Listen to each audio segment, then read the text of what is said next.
not about the city location. It's about the quality of the life and the amenity of the region and of that neighbourhood. It takes a different sort of mindset to say, well, can we create an amazing life for a young family that's not right in the dead centre of the city? Well, the answer is yes, of course we can. But we have to have the mindset to do it. And we have to use new technologies, electric vehicles. We have to think about personal mobility and getting away from the big gas guzzling car so that we actually create what you're calling carbon neutral living, which is to try and balance your footprint. Welcome to Care More, Be Better, a podcast for people like you who care about the social impact of conscious companies and everyday heroes. Hear inspiring stories from those who put people and planet before profit and personal gain. You'll learn how you can make a difference, vote with your dollars, and get involved today. Here's your host, Corinna Bellizzi.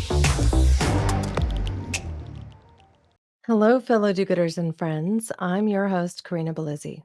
Last week, we kicked off an important discussion about regenerative food systems that can nurture humanity and help reverse global warming. This week, we're pivoting into a conversation about community building, city living, and ushering in a new era of modern living. If you haven't listened to last week's episode, pause this episode now and go back and listen to that one, as this is part 2 of an important deep dive into the things it will take to build that better future. I'm honored to be joined again by a master of many domains as we wander through these imaginings of what the future could hold with Stephen Cornwell. Stephen is the global director of ERA-co, who presently resides in New York City. ERA-co is a global place brand specializing in data, science, research, and insight, user strategy, urban systems, and brand experience. Stephen Cornwell, welcome to the show. It's great to be back. Thank you. Great to have you back. Awesome. Almost feels like we just finished the episode a minute ago. The week goes fast, doesn't it? Certainly. Now, perhaps unconventional question to ask at this point to get this discussion started. What embarrassed you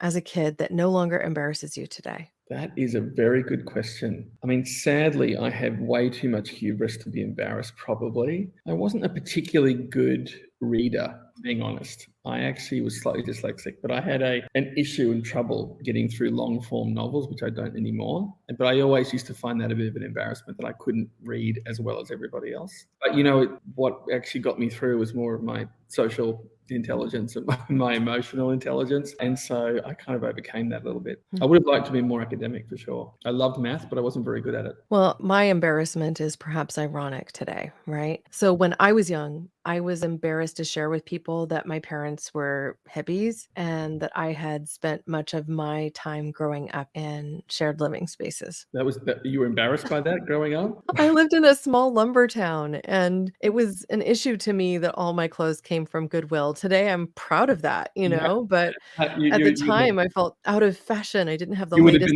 Esprit or whatever, You would have been the poster child of sustainability back then, right? I mean, we grew asparagus and strawberries and had peach trees and raised chickens and rabbits for food. I mean, I was trying to explain this to the young kids in our office. I was trying to explain to them that fast food, the concept of fast food in the sort of 60s and 70s was relatively new concept, right? And certainly my mother used to go down to the Chinese takeaway store with a pot and pick up the food in the pot and take it home. That's how things have changed. That's how dramatic things have changed since then. I mean, I bought myself a beautiful Alafia basket years ago to be able to go grocery shopping in. And, I put all my produce in there now when I go to the farmer's market. But so I've gone back to those roots, right? It's that earlier sense. And, I want to farm chickens, but my husband says no. And my son says, I want chickens. Let's put it where the trampoline is. And I'm just like, you'd rather have a chicken coop than a trampoline? I wonder how many chicken coops have been put out of service post the pandemic. I think everyone got a chicken coop because of the supply chain problem. Assuming now we're back to normal, everyone's removing their chickens, I suspect. Well, all it takes is one raccoon that's crafty getting in to decimate the entire population. Oh Lord. Yes. Terrible. And when we call them trash pandas, well, they're also very, very crafty little creatures. That's that. Like, I live upstate, so I live basically where I think Walt Disney wrote every single cartoon, and so I have every animal here. I have skunks, I have woodpeckers, I have deer, I have rabbits, I have the whole thing, and I'm the Elmer Fudd of the farm. I'm trying to keep everything out of the house. It's great though. Getting back in nature and having animals around is something I actually miss, because I grew up in the country, but then I became a city dweller for the last 40 years, like 30 years, just in the city. And I've just recently rediscovered what it's like to be out around farms and people, and it's great. So let's use your example, a city dweller, because of the fact that you're living in the ultimate convenience of everything. Right. You generally have a lower carbon footprint than someone living out in the countryside, perhaps unless you have a regenerative farm that you're living on and you're making all of your own food. Right. So can you talk about what the difference in that carbon print might be? Just so people can get a picture of even someone who's mindful what might happen. I think it's changing though. The challenge is the myth that actually living out of the city, because when you live in density, you have much less energy to expend on achieving your day-to-day living, right? So you can actually neutralize your footprint relatively easy. Still not everyone can do it, but relatively easier. When you live further out, before we had electric cars, before we had anything to do with electric mobility, you use a lot of gas driving, and not everyone could catch a train. So with all of that changing and personal mobility becoming electric, we still have to worry about carbon with coal burning to create electricity. But great cities of the world are reducing their coal burning, and they're looking at alternative energies. And so living outside of a city, living outside of a farm where you've got natural produce, local produce, where you're surrounded by really very low cost of living too, I suspect that this is all going to change. And we talk about it a lot with what we do, because, there was a time where being on the green belt out of the city was frowned upon because you have to travel long distances to go to work. Well, now the work rituals have changed. No one needs to be in the middle of the city in their office to have a fruitful big career. And we're a good example of that today. I'm upstate New York, you're somewhere on the West Coast. We're working hard. And I think, I was in London last week, and I walked from the Sanderson Hotel through a little place called Fitzrovia Place. And there was a young man lying on his back in a little park on the phone. And he was looking at his phone. As I passed him, I didn't hear the question, but all I heard was, "I'm at my desk." Right? What he said, "I'm at my desk." He was lying on his back, and he was conducting a conference call in the right hand, eating a sandwich, lying on his back in the sun. The bottom line is the culture of office is forever changed. You can present, you can work anywhere.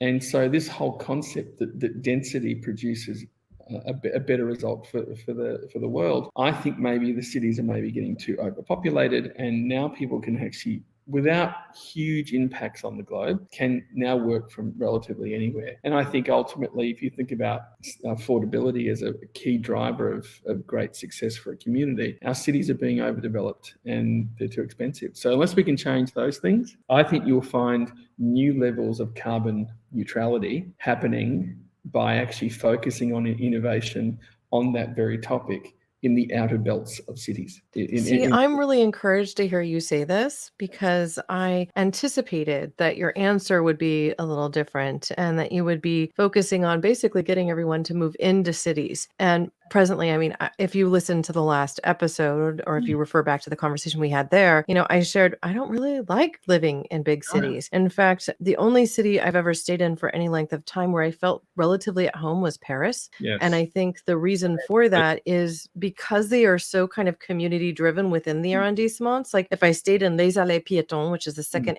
it's the walking alleys is literally what it's called, Les Allées Piétons, right? Yeah. If I stayed in that second arrondissement, I could, get everything I needed within, 100 yards of my door. And yet I could walk the whole city. And what's unique about Paris is several things, but one of them is that it's not an incredibly tall city. And I find that when I go into a large metroplex like San Francisco, I was just in San Francisco last night, it's, the buildings are so tall that you feel rather small, and they also trap more heat or more cold. So you feel more chilled, or, they trap wind. So it comes through in biting ways as opposed to, through trees, I have nothing against. I love cities. I mean, I love the idea, the dynamics of cities. I love the topography of cities. I think the idea of great cities can be reimagined and certainly can be better than they are. Waste management, clean water, the idea of homeless, the idea of regenerative buildings, the changes of mix of buildings will change now because we don't need all that office because people are now working other places. But I think what's happening is people, certainly younger generations of people, they're moving further out where they can afford to buy.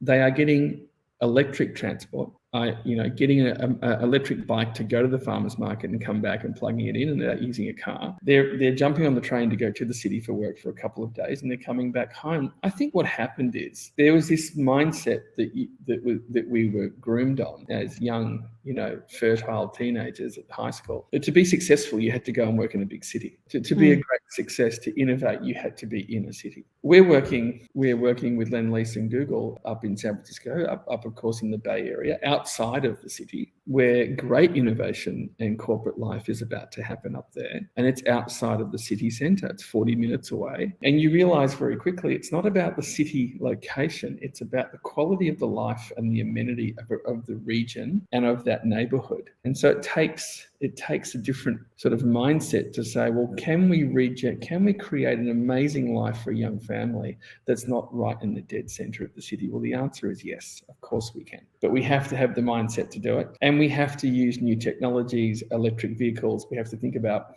personal mobility and getting away from the big gas guzzling car so that we actually can create what you're calling, carbon neutral living, which is to try and balance your footprint. I think that's all coming. I don't think we're there. This is all new. This is all post-pandemic. New work rituals are still settling down. I read last week that, some companies are doing 3 days a week in London. Some are doing what they're calling a minimal Monday. So work from home, don't worry about meetings, but just work. Come in Tuesday, Wednesday, Thursday, because culture matters. And I think being together matters. And then take your Friday to go do what you need to do. So we've probably, I think, was it Sweden or Switzerland? I can't remember who went to 4 days a week. I think it might have been Sweden, maybe. It was Sweden. Who proved that you could be as productive in 4 as you are in 5, and the happiness factor for all of the people working went up 50%, and there's more loyalty and there's better experience. And it's no surprise to me that the top 4 countries in the world that sort of rank as the best carbon neutral cities are Copenhagen, Sweden, Reykjavik, Iceland, and Vancouver, Canada, because they're all using renewables. They're going away from fossil fuels. They're using renewables. They're changing their work habits. They're changing how people work. So again, it's not just the energy change, it's the culture change. Well, and even just in how people travel for work. I have worked for the last 3+ years for a company called Vaxa Technologies. They have headquarters in Israel. They have manufacturing in Iceland. They have a scientist in Boston, another in New Jersey, and then they have me here in California. Yeah. And we all collaborate in vastly different time zones.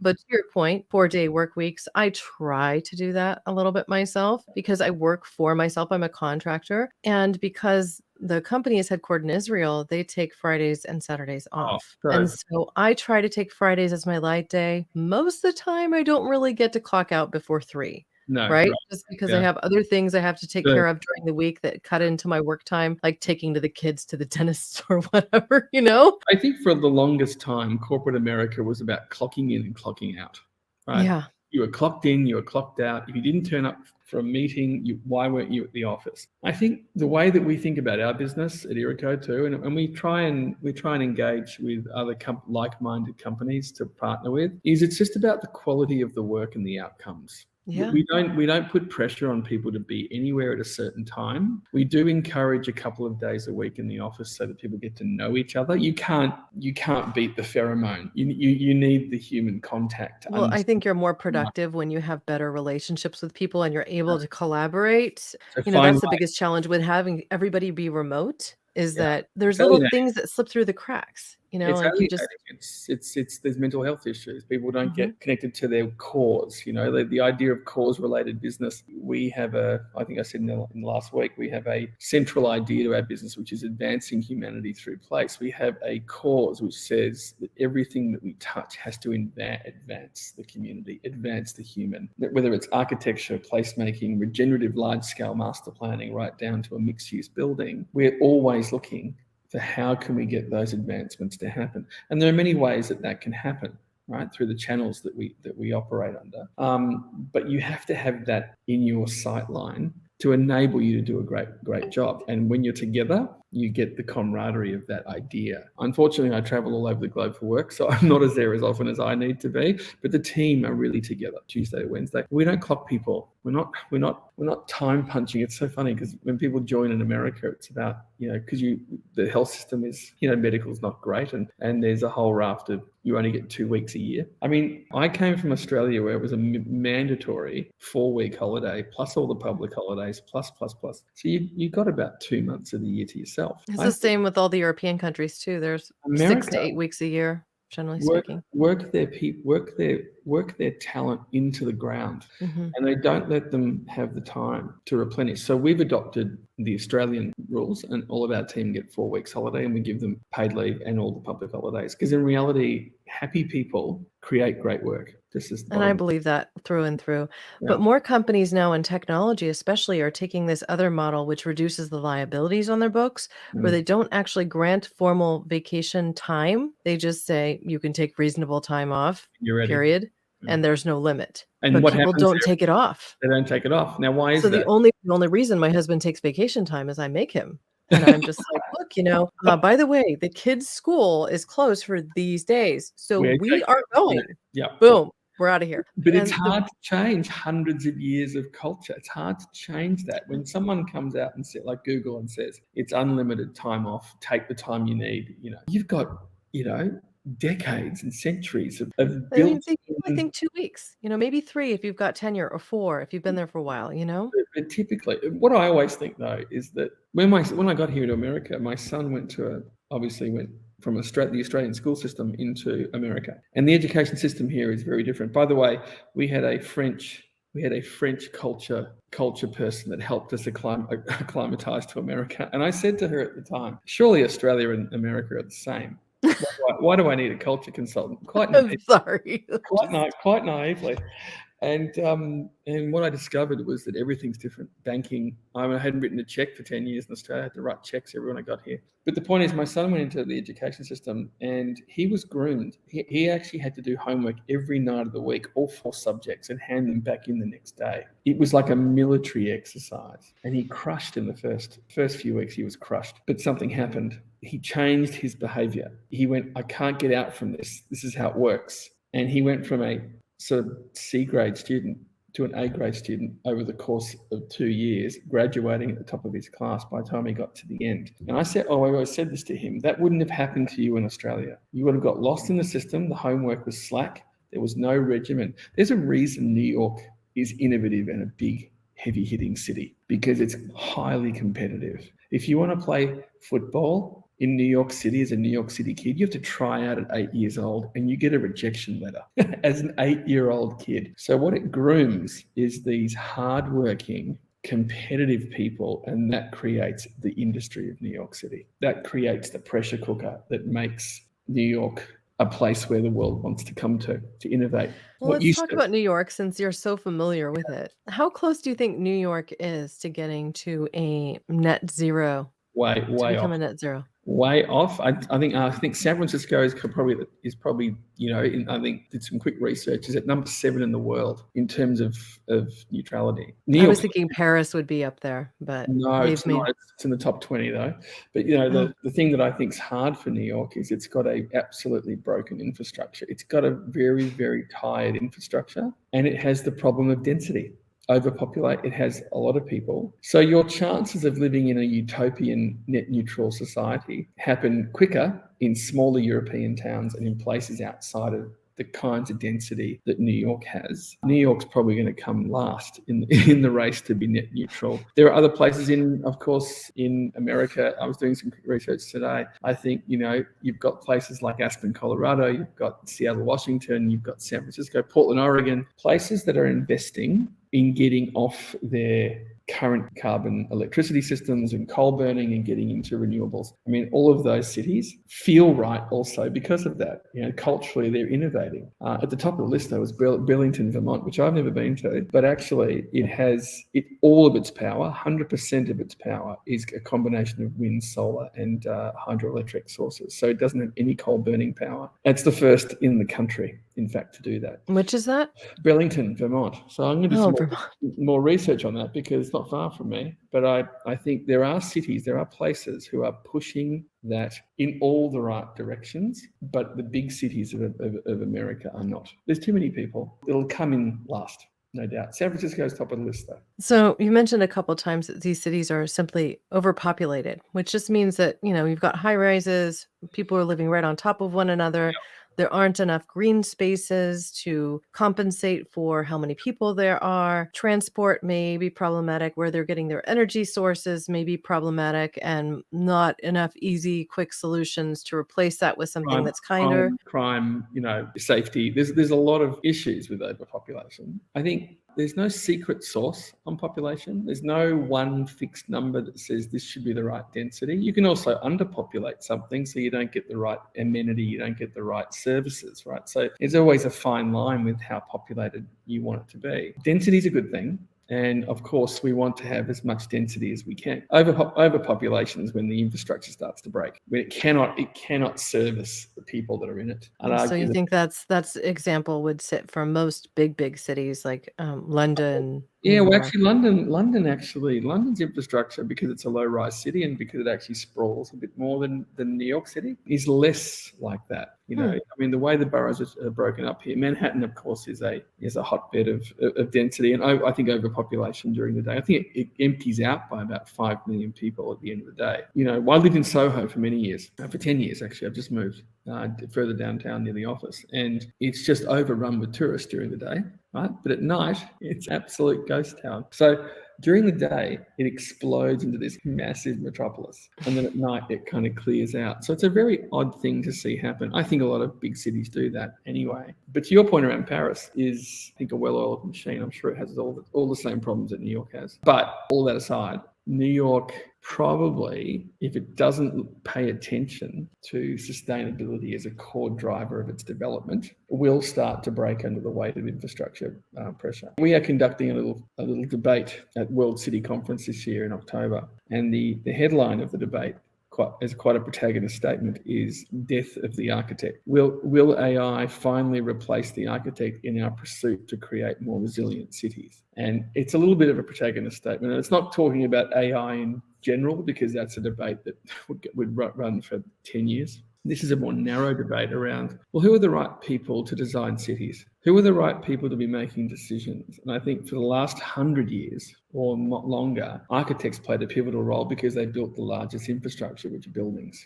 They were the power brokers of city design. And I think, what's happened over time is that with evidence and data and with really good development of other professionals who can make good decisions around city design, urban design, and master plans, architects who don't understand the human dimensions of a project or an ecosystem of a city become less and less important in those decisions. We need to get a very different model for how to create resiliency in cities.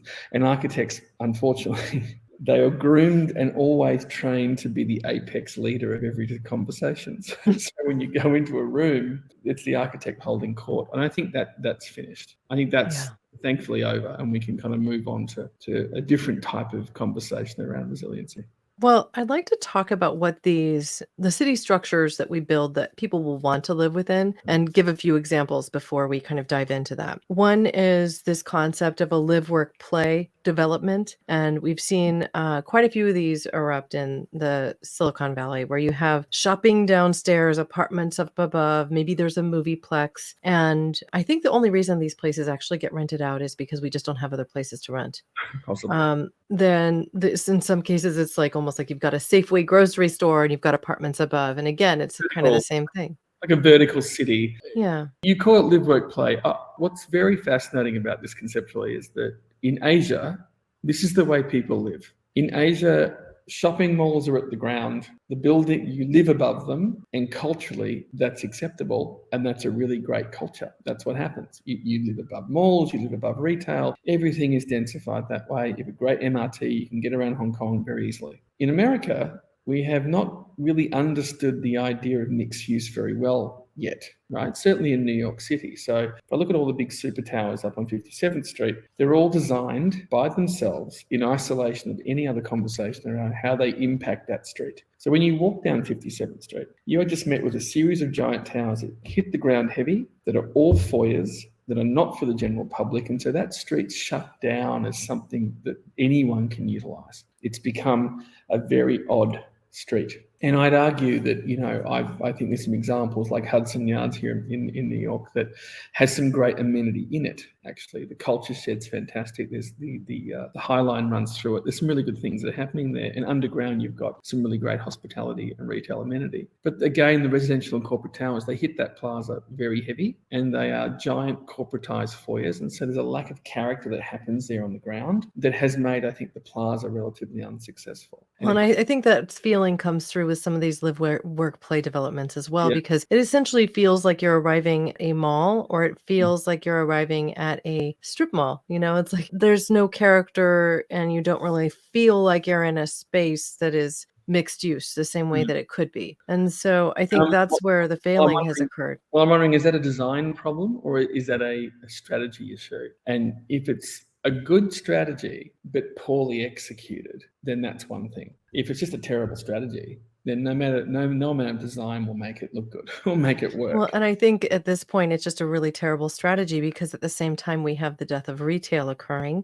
where people are shopping on Amazon more than they're going into a shop. Yeah. And so now you're trying to bring people to a space that you're even having a hard time filling with a business that will stay there because they fail in their first year or two. There's a structural issue with retail, just a general global structural issue with retail. I sat in a panel for Biz Now where I had some retail brokers on stage, and they were talking about the decline of retail, and they were talking about it as if it was going to all come back, right? So the decline of retail, it's just a cycle.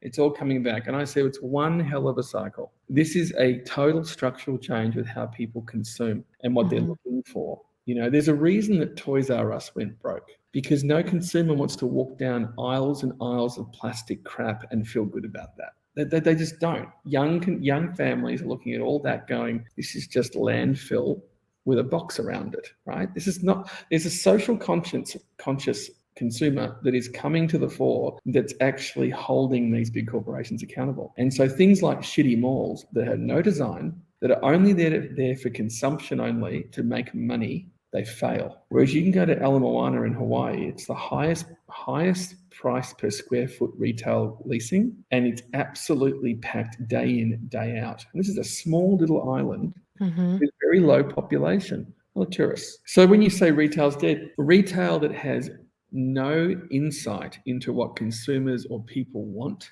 or gives them a great experience is definitely dead. Yeah, definitely. And there are some examples in my local area of just spaces that have remained vacant. Like this portion of that was built for business, and there's no business there. The homes are occupied, but the intention didn't follow through. Yeah, because they didn't plan appropriately. And that's the issue, is that they didn't spend time designing what is fundamentally a great community space or a place to be that you could, when you go to Los Angeles, you talk about retail being dead. I can still go to the Grove, which is a retail mall at its core. It's absolutely in high demand. I mean, it's full. The car park is full. The retail stores are all doing really, really well. Retail's not broken, and certainly retail is not dead. What's dead is lazy development.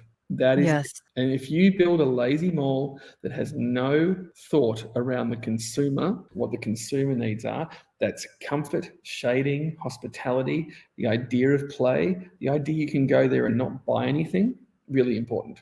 Right. So it's not just a place of consumption. If you get that right, go and enjoy a nice lunch in a cafe. Exactly. Enjoy yourself, and it's a beautiful place to be, and it's not a shitty mall. I think what's dead is just shitty design and crappy malls. But thank God they're dead. Thank God that's finished. So I have another extreme example. Have you been to Milton Keynes? Yes, in London, in England. Outside of London. Bit of that side, yep. Okay. So I, after, I don't know, a good 3 weeks of traveling the UK, Ireland, and Scotland, England, Ireland, Scotland, my husband and I decided to go to Milton Keynes. And the primary reason was he wanted to see where the Enigma machine was essentially built to break the code in World War II, because he's a bit of a history buff, right? Yep. And so, at the time that we were doing this trip, it was 2005, so a while ago, right? And every town that we'd visited, we had our TomTom device, which was something you used to navigate with the maps as opposed to smartphones, because this is before smartphones were as beautiful and wonderful as they are today. And we had an almanac, like actually page turner, like look at the city and figure out where you were, right? And so we're showing our age now. That we definitely are showing our age now. Yeah, absolutely, right? So this is before we got married, and I'm like introducing him to my mother by taking my mom and him on an international trip to like where much of our heritage is from. Wow. Anyway, so we had been traveling all over this area, and every time you turn to a page in the almanac, I mean, this was, a giant one, really nice, you would see that there'd be a parking here and a parking here and a parking there. And, often it was just like, okay, circuitous roads, circle cities, not a lot of grid pattern, anything. Then we are arriving in Milton Keynes, and you open the page and it's nothing but parking everywhere. Everywhere. And I essentially arrived driving. I'm the one driving because I'm the driver in the family, and I'm driving on the left. And this is towards the tail end of our trip. We're coming back to London to leave, right? And because of the fact that it looked like I was in Cupertino, California, like close to Apple or something like that, with this grid pattern environment, I came out of the car park and went to turn to drive on the right side of the road because it just looked so much like Cupertino. Now, the grid pattern city, and at the center of the city of everything was this mall. And it really was a mall, right? So it's like, I'd ask people where they go for fun, how often do they go to London, interacting with people that work at the cafes and things like that. And the resounding responses I got were like, oh no, I don't really go to London. I stay here. And it got to the point where it really felt like people were at the mall all the time. The police station is at the mall. Yeah. The city hall is at the mall. I mean, and I call it a mall just because it looks like what a Western construct, or in America, of what we would consider a mall to be. But there's, ski slope at the mall. There's Olive Garden equivalent at the mall. There's all these restaurants, there's shops, there's movies, there's everything that you might need or want there.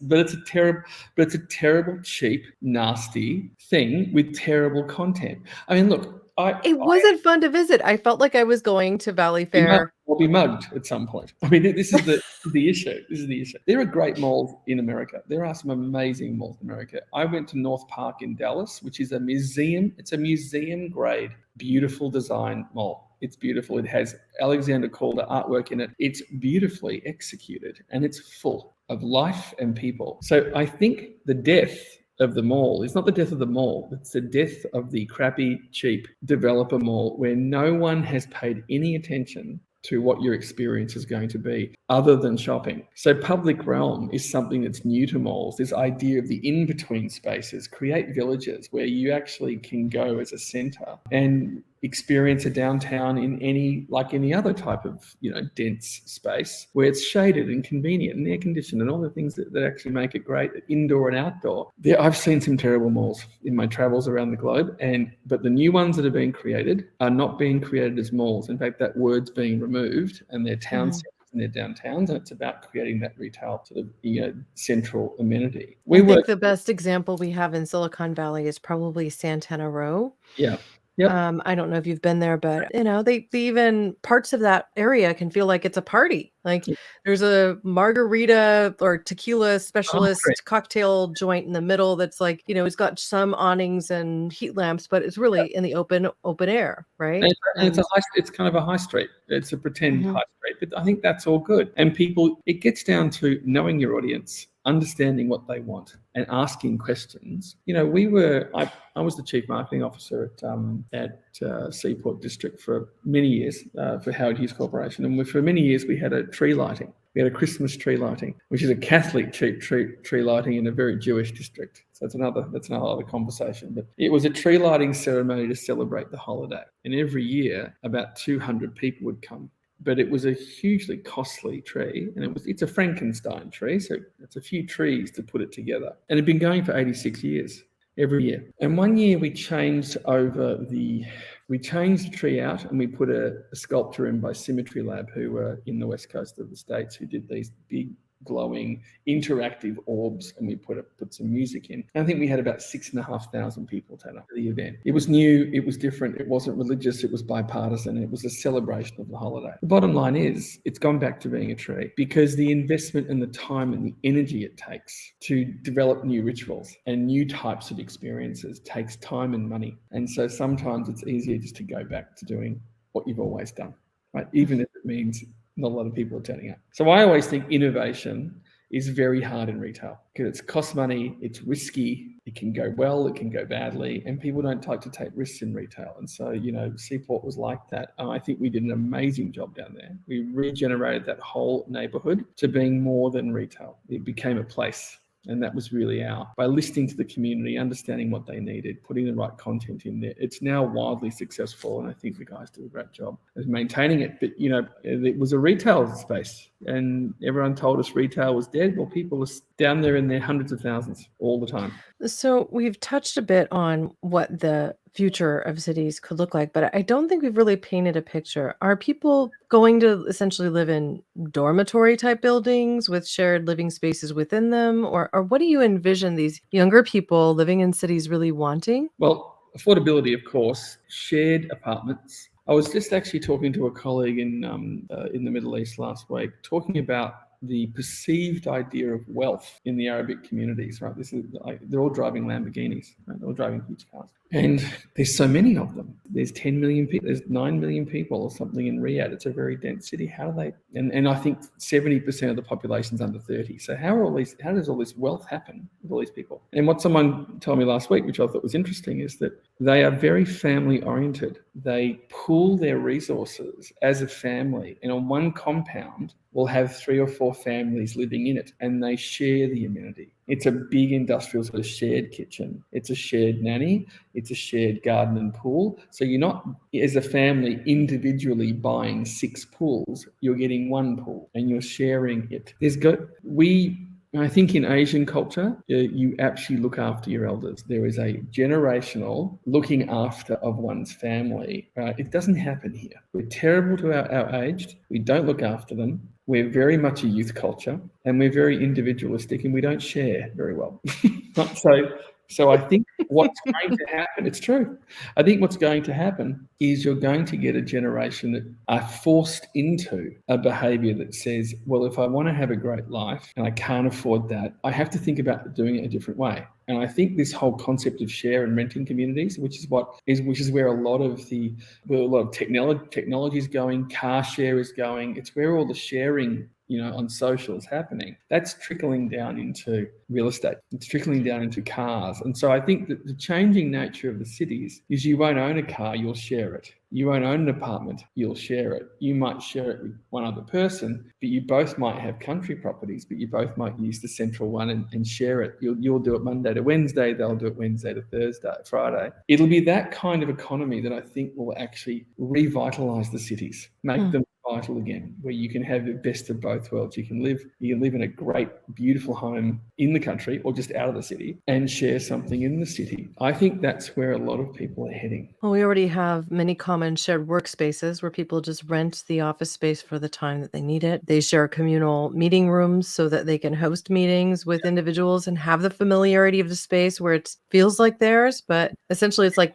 coworkers inhabiting the space alongside you. It's just going to trickle over into the way you live your life on everything. It might be in working now, but it's going to trickle into how you might own a car or how you might own a holiday home. Fractional ownership, by the way, is not a new idea. It was always something the rich did, right? I'm going to buy my $9 million holiday home and share it with 6 of my rich friends. That's just now going to translate into everyday life. And that's what's going to happen. Yeah, and I have a few friends who actually bought a condo in Lahaina on Maui, and they have it rented out as an Airbnb, and then they each secure a few weeks a year that they want to go and visit there. That's where the world's heading. And Airbnb's had a lot to do with this, how to share your resources. But I think, that sharing and rental culture hasn't yet penetrated the cities in the right way yet. There are still a lot of cities that are anti-Uber and that are anti-Airbnb.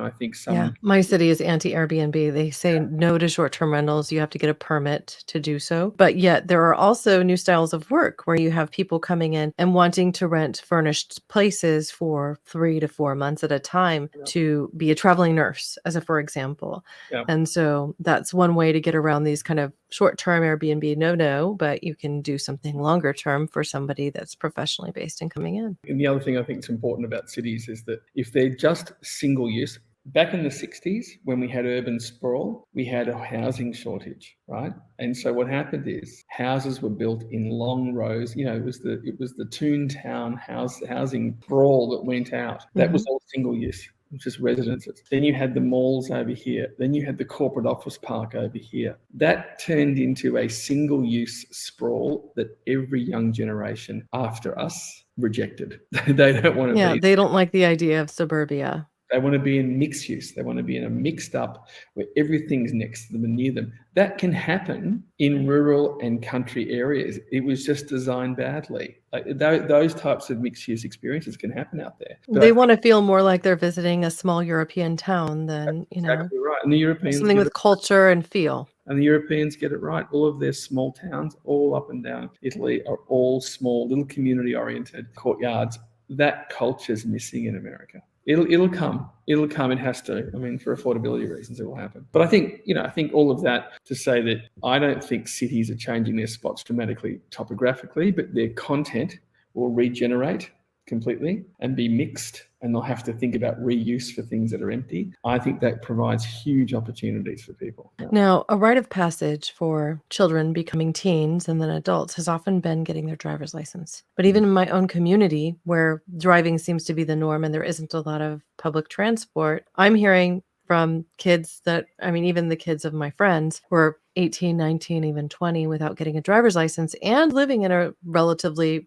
less dense area. Where do you think we're headed there, and what does it say about the future? I don't think that they can afford a car, typically. It's not that they don't want a license per se. I think it's more about, well, if I get the license, I can't use it anyway. So I think until there are options in rural areas or in just suburban areas where carpooling and car share happens, there's no need for them to do it. They may as well catch public transport or get what I would call personal mobility. So an electric bike where electric bikes are amazing. I think what's happening here is the idea or the utopia of a car to get from A to B is totally being transformed by electric mobility. You can get around on a bike, you can go to work and back on a bike with the least amount of effort, and actually a little bit of push is good, right? A little bit of exercise on the way isn't bad either. So that culturally is changing. And I think that's a good thing for society because you've got less cars on the road and a bit more personal mobility. That, I think, will make a huge difference to independence for young people. And so that's where it's headed. There's always going to be a need for a car for long distance.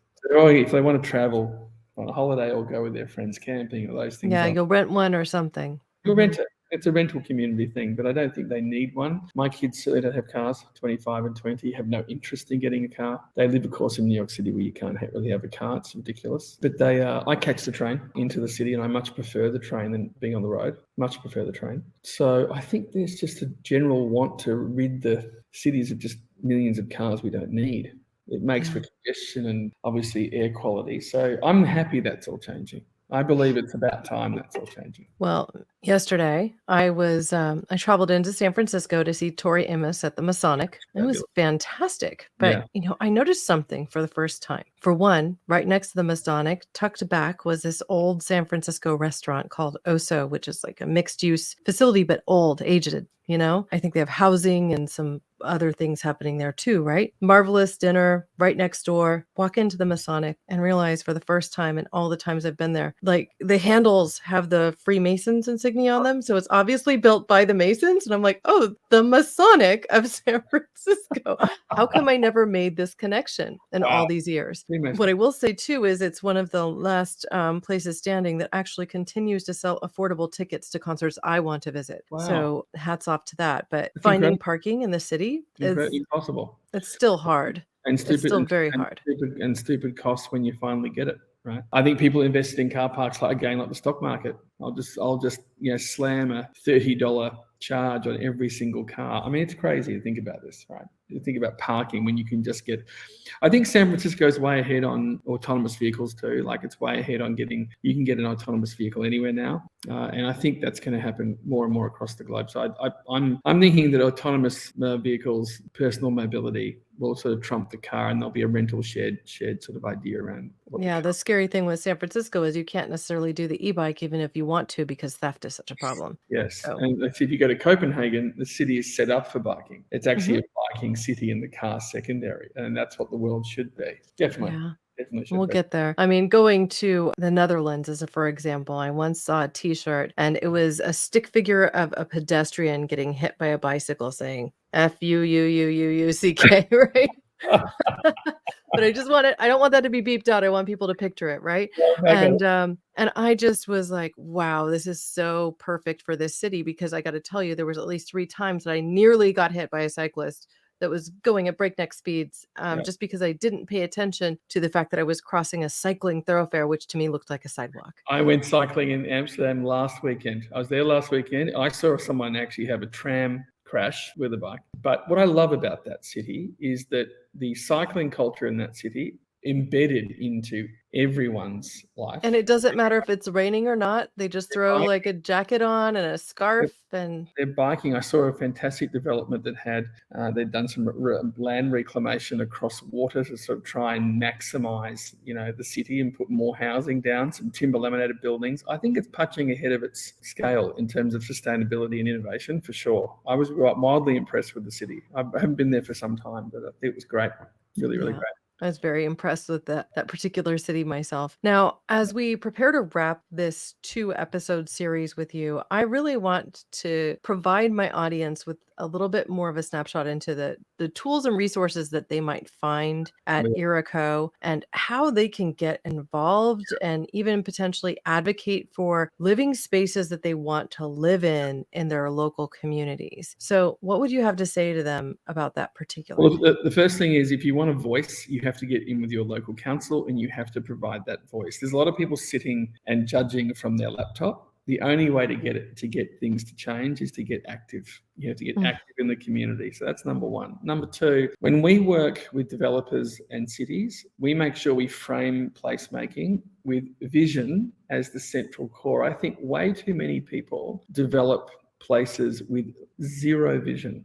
They become rudderless projects that don't have a very clear direction on what they're about, where they should be going, what should be in them, and what's right for the humans. And so I would argue, with any developer that we work with, or any type of city we work with, when they work with ERA-co, we're framing placemaking under 4 key pillars. One is the spatial analytics, making sure we understand the city and the spaces better than they do, making sure we understand the system of that city better than they do, both roads, cycling, and buildings. And so we have tools that we use to get those analytics together. We then look at positioning, and why I think positioning is important is that differentiation is very important for communities. You need to decide, do you want to live in community X or community Y? And you need to make sure that you're really clear from the outset what your point of view is. So I think having a point of view and a position is what cities get wrong. They don't do that. So you never quite know what you're buying or what you're getting yourself into. Experience planning, something that's quite foreign to any city or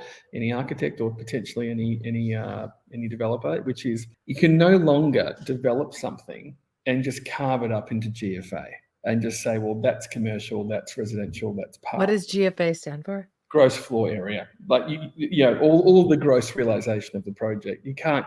What we look at now is every single thing, from the content, the retailers, the public spaces, the activations, the community. We try and show what we want the experience to be when everything is built and we leave. What's going to be happening after we leave?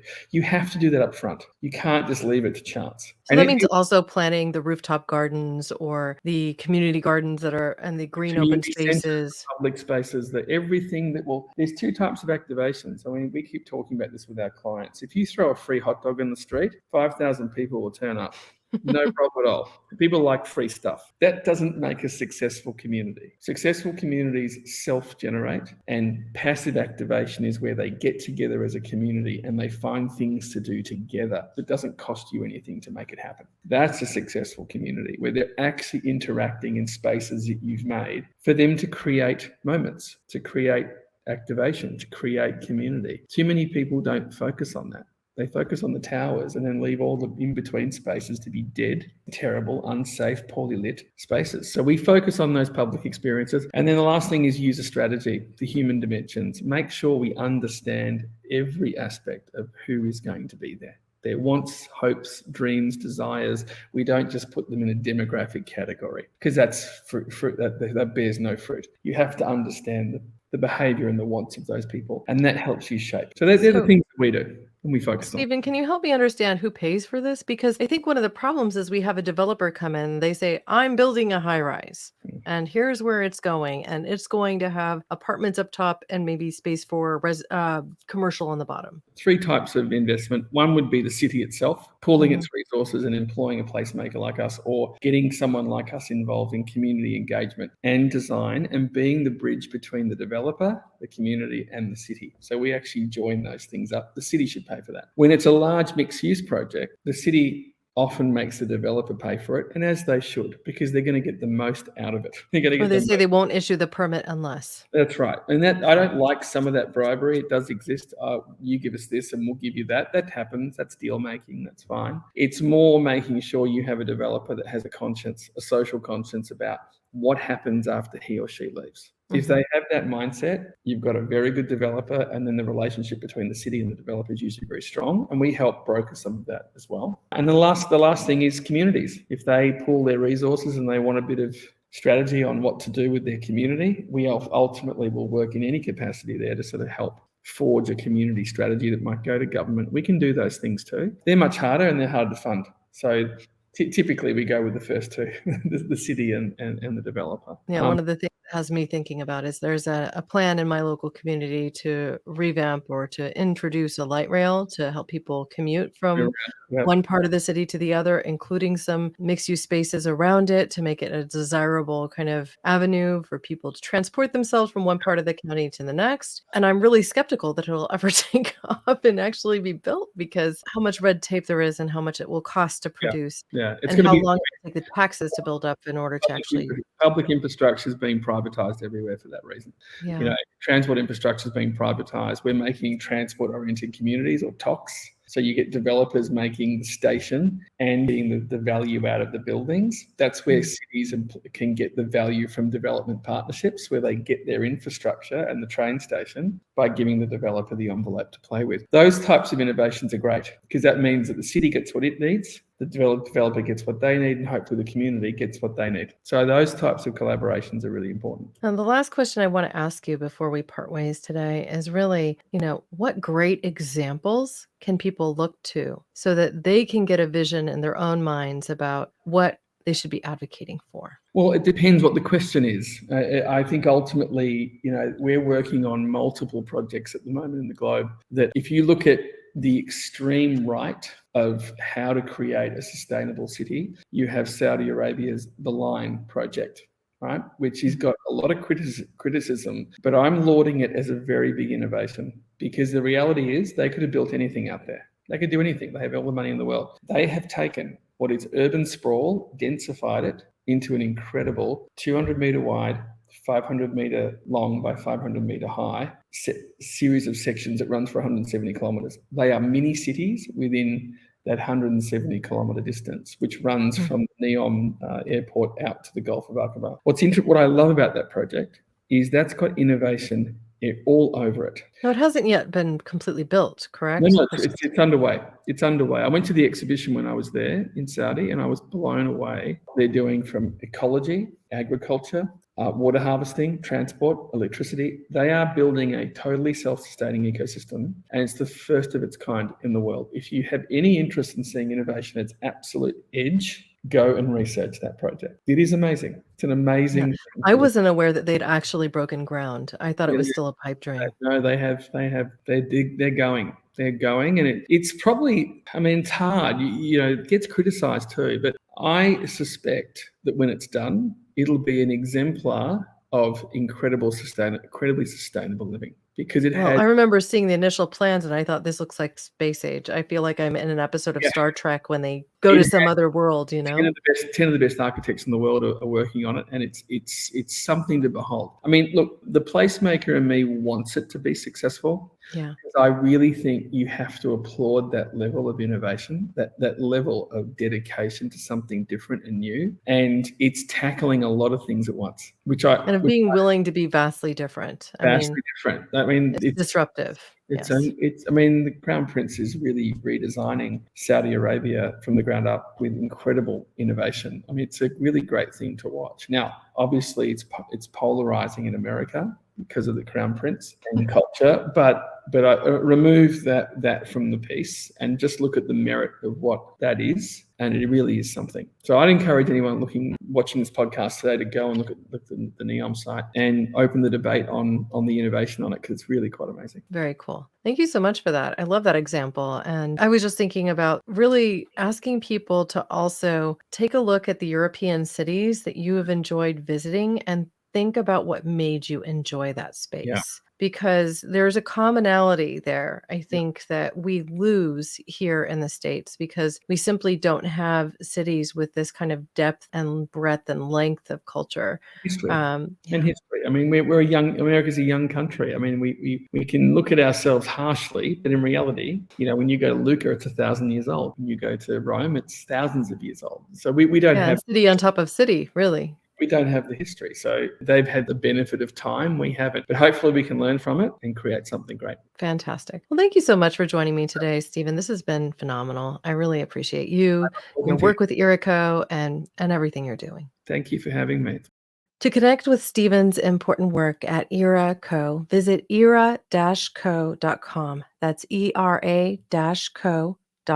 Or you can always visit our show notes on your favorite podcasting platform and just click the direct link. I encourage you to visit caremorebebetter.com. There you will find our complete transcripts as well as links to the items we discussed today, including that beautiful Saudi Arabian project. Not only will you find those direct links, but you'll also find another resource. If you choose to join our newsletter, you'll receive a 5-step guide to help organize your efforts, unleash your potential, and inspire your activism. It could serve as a training guide to help you connect with your community and build a better city, a space that we all want to live and breathe in. I hope you'll also follow the link in the menu to leave a review on Apple Podcasts, Podchaser, or wherever you listen. This simple act will help more people to discover the show, and it ultimately keeps me motivated to keep on keeping on. Thank you, listeners and watchers, now and always, for being a part of this pod and this community, because together we really can do so much more.